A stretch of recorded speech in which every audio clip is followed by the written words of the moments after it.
Hi, this is Jay Wilson, Game Director on Diablo 3. Today I'm going to tell you about a new feature we've added called Artisans. Artisans are special NPCs who help the player in his fight against Diablo by lending their skills as craftsmen. This is a concept of the blacksmith, the first artisan you'll encounter in Diablo 3. You don't start the game with access to artisans. You discover them on your journey through Sanctuary. The loyalty of these craftsmen is not given freely, it has to be earned. When you encounter them in the game, you'll have to gain their trust and loyalty by being the hero that we all know you are. Once you've gained their trust, they will follow you throughout your adventures, aiding you any way that they can.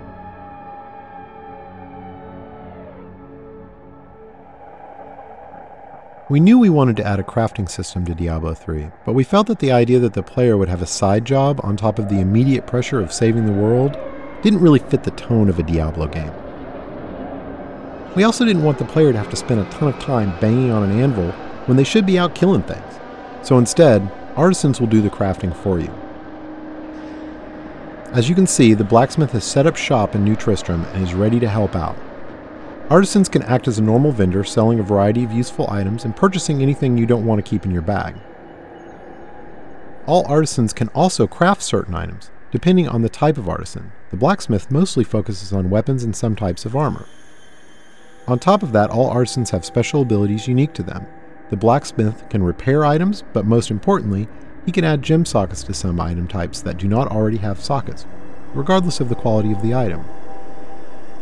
In addition, all artisans have training options so you can upgrade them and talk options for that all-important gossip about what's happening in the world of Sanctuary.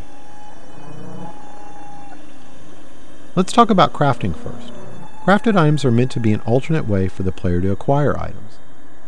Artisans learn recipes for items as they level up, but some of the best recipes are found in the game world as drops off of monsters. Once an artisan has learned a recipe, he can craft it as long as you provide the materials and some gold to cover his expenses. In keeping with Diablo tradition, we didn't want a crafting system that produced completely predictable items, so most items your artisan creates will have a series of set and random properties.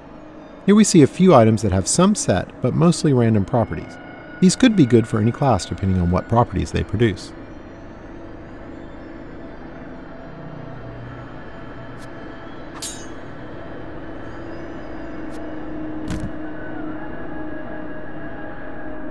The main special skill of the blacksmith is his ability to add gem sockets to specific item types. This is regardless of quality of the item, so a rare or legendary weapon could have sockets added to it. This allows gems to be used to a much greater degree in Diablo 3 than the previous games.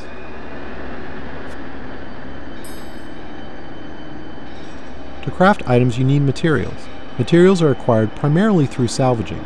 You can use a special artifact you acquire that allows you to break items down into materials that can be reused in the crafting process. This has a couple of advantages. Less trips to the vendor to sell items because you can easily break them down while you're adventuring. And any items you don't need you can recycle in the hopes that they can be turned into something better.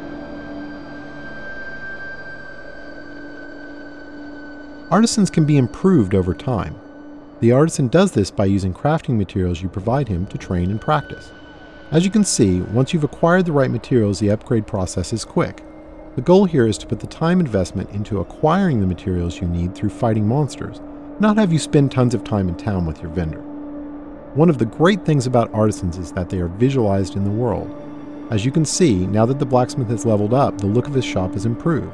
Here's an example of how much a single artisan can improve throughout the game with this fully upgraded blacksmith.